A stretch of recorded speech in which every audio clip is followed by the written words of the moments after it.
Kunzang, renowned fortune teller, on the return of the Tibetans to their native country. I can see 5 snow mountains. Between the first and the 5th is a snow lion, but the Tibetan flag is visible on the smallest one.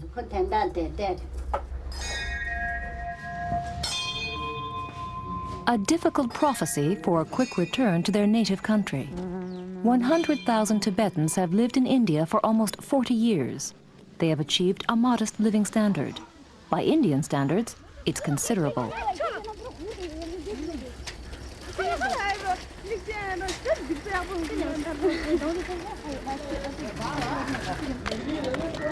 The Gondan Monastery, one of the 3 oldest and most important universities of Tibetan Buddhism. Impressions of a monastic university.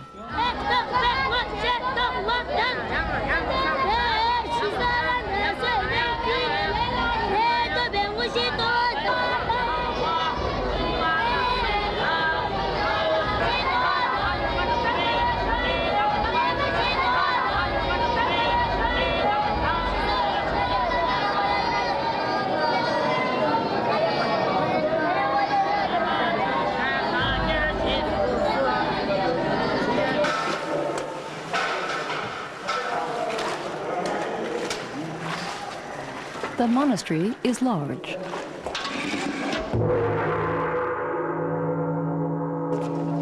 Over 1,000 monks live in the Gondan Chartse section.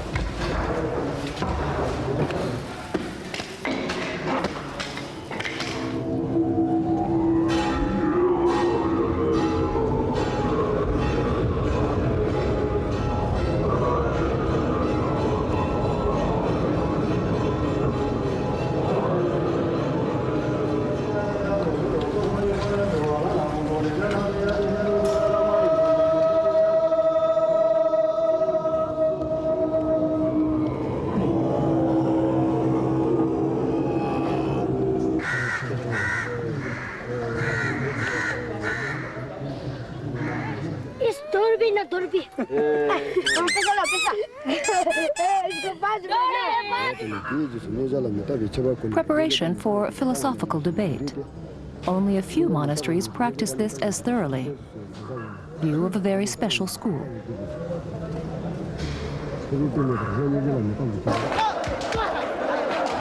Two hours a day, the ritual of questions and answers on Buddhist philosophy. Precise logic at the highest level.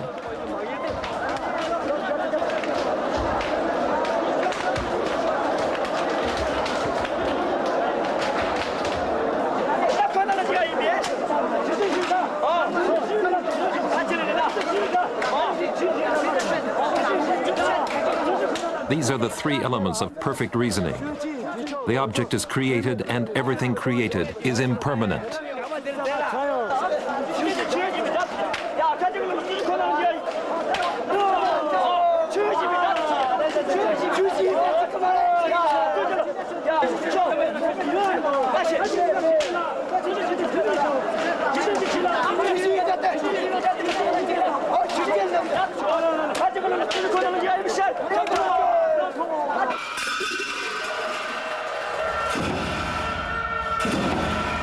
These monks are desperate because of a conflict with the Dalai Lama.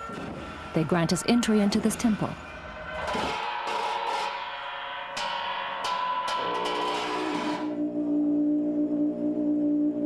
At the center of the conflict, the protector deity, Dorje Shugden. A very popular deity, mainly called upon to increase the power of meditation. It's the patron deity for whole regions of Tibet. It has been worshipped for centuries. Nothing would be more devastating to the monks than having to break the tradition. But this is precisely what the Dalai Lama has been vehemently demanding for 2 years. He keeps proclaiming that worshipping Dorje Shugden harms the cause of Tibet and that it endangers his own life.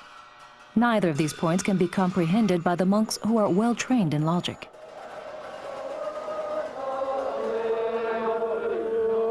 An unusual scene, inconceivable a few years ago.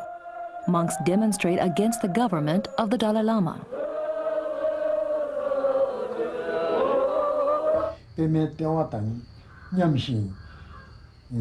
This man was present at the demonstration.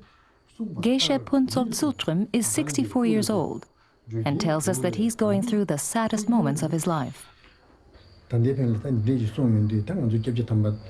We had asked our teachers to initiate us into the practice of this deity. Now we have either to act against the words of these great masters or disregard the Dalai Lama's ban. I deeply regret that I could not have died a few years ago, before this ban.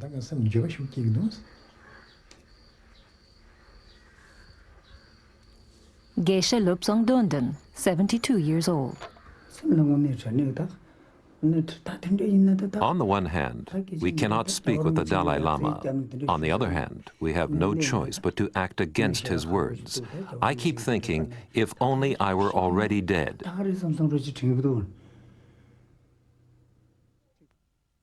For centuries, Dorje Shugden has been revered by the greatest and most important Buddhist masters, many of whom are the most renowned masters of Tibetan history. One of them was the Dalai Lama's teacher. If the Dalai Lama thinks that all great masters were mistaken, he denies them their qualification as well. They would not be great masters. All the great masters who have worshipped this deity for the past 300 years, were they all wrong? They are wrong. Wrong? Yes. Wrong. That is all His Holiness says about the old masters. A ban that shakes many Tibetan Buddhists at the core of their faith. In just one monastery in southern India, about 1,000 monks refuse to comply with the Dalai Lama's decision. Anonymous threats are spread against anyone who refuses to obey his directives. Whoever reveres Dorje Shugden must be targeted and firmly opposed. We must bring them before the public. They have to be killed. Among the targets are 2 young lamas. We will interrupt their lives and their activities. The disciplinary master of this monastery received the following letter during our visit. You will be dead in 7 days' time. After expressing concern about the Dalai Lama's ban, this retired minister was attacked with a knife. He barely survived.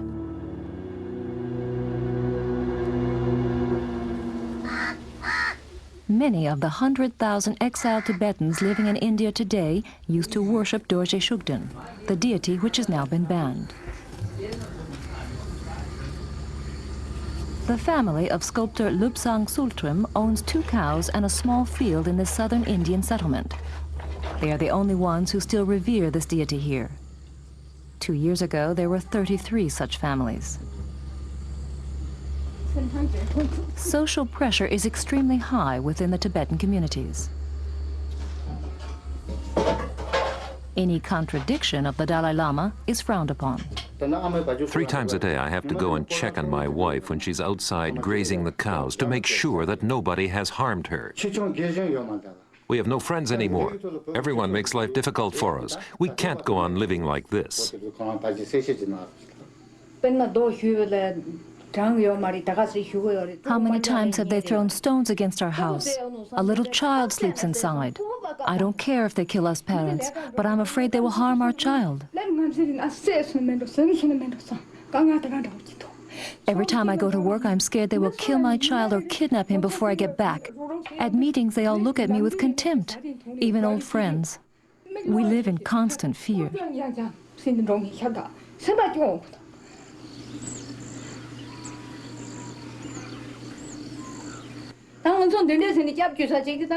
We trusted the Dalai Lama. If he does something like this, how far have things gone? We still live in the Tibetan community, but we don't belong there anymore. They have excluded us completely.